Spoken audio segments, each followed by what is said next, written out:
O BOP, ou Balança do Poder, Balance of Power, né? Aqui no Profit ele chama de Balança do Poder.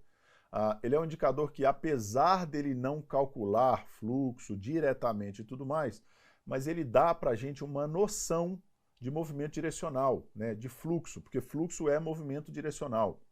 Um sentimento que provoca a interferência dos players dentro da formação de preço e, com isso, provoca um movimento direcional.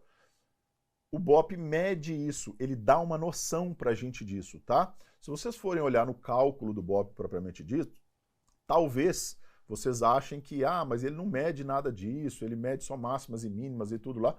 Enfim, mas a composição do indicador, a hora que a gente coloca ele na tela e vai ler o indicador junto com a dinâmica de preços, aí ele vai dar uma noção para a gente de movimento direcional, e vocês vão ver que ele é muito eficiente e é um dos indicadores que a gente gosta muito. Então, vamos para a tela aí, eu vou mostrar para vocês uma coisa.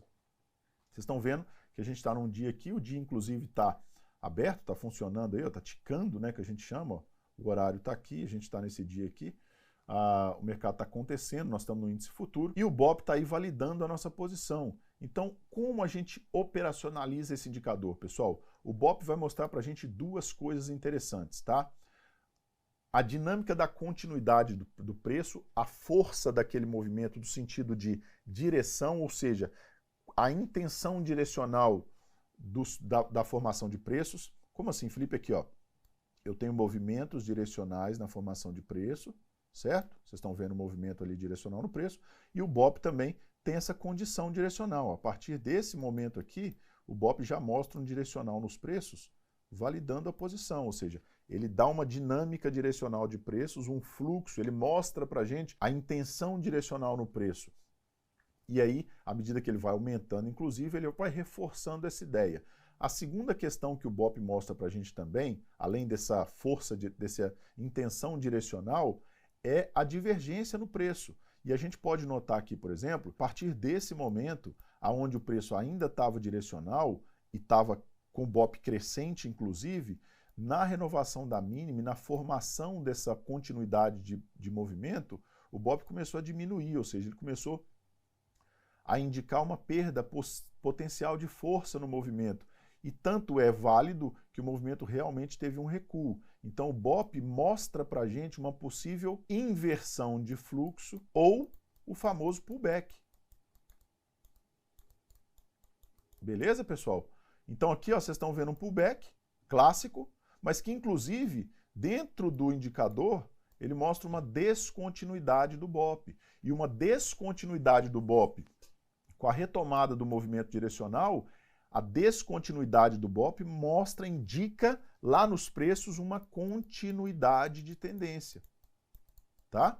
Então é um terceiro parâmetro também que a gente olha no BOP. Então já olhamos o fluxo na condição direcional de preços e a gente pode ver a continuidade do movimento aqui a partir de agora nos preços, ou seja, olha, um movimento direcional, o BOP avançou o movimento direcional, ele esclareceu o movimento direcional, e aí um novo movimento direcional, teve um pullback, o BOP não se inverteu, ou seja, não teve força contrária ao movimento, não teve giro de intenção de mercado, e aí o mercado continua no movimento de baixo, o BOP realmente crescente, valida esse movimento. Ou seja, a gente tem um aspecto de inversão ou pullback próximo ainda desse movimento? Ainda não. O que precisaria de acontecer agora para começar a decretar isso?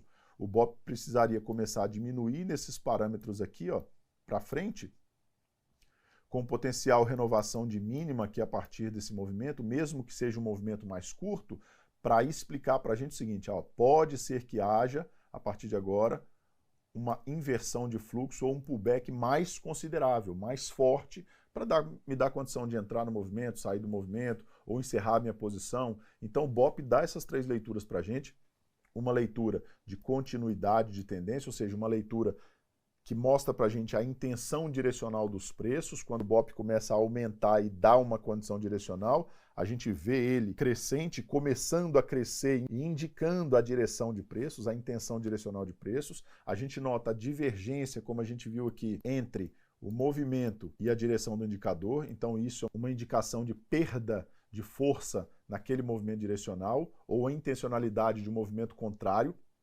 mais pungente, mais forte, que é um pullback mais forte potencialmente, mas também a gente nota que quando eu tenho esses pullbacks mais fortes, eu preciso notar se esse pullback vai reverter ou se ele é só uma inversão de fluxo, um pullback, e ele vai dar continuidade no direcional dos preços, e foi exatamente aqui. E aí é onde a gente entra com a questão. Descontinuidade no indicador BOP mostra uma continuidade de tendência. E é isso que a gente analisa no indicador BOP, tá, pessoal? Voltando aqui, quando a gente está usando o BOP na tela, a gente usa com todos os outros componentes de análise. Ele é mais um ponto para o nosso placar, um ponto importante do placar, mas um ponto para o nosso placar. A gente usa ele num gráfico de 1 e 2 minutos, um validando o outro. Então, quando é mais significativo?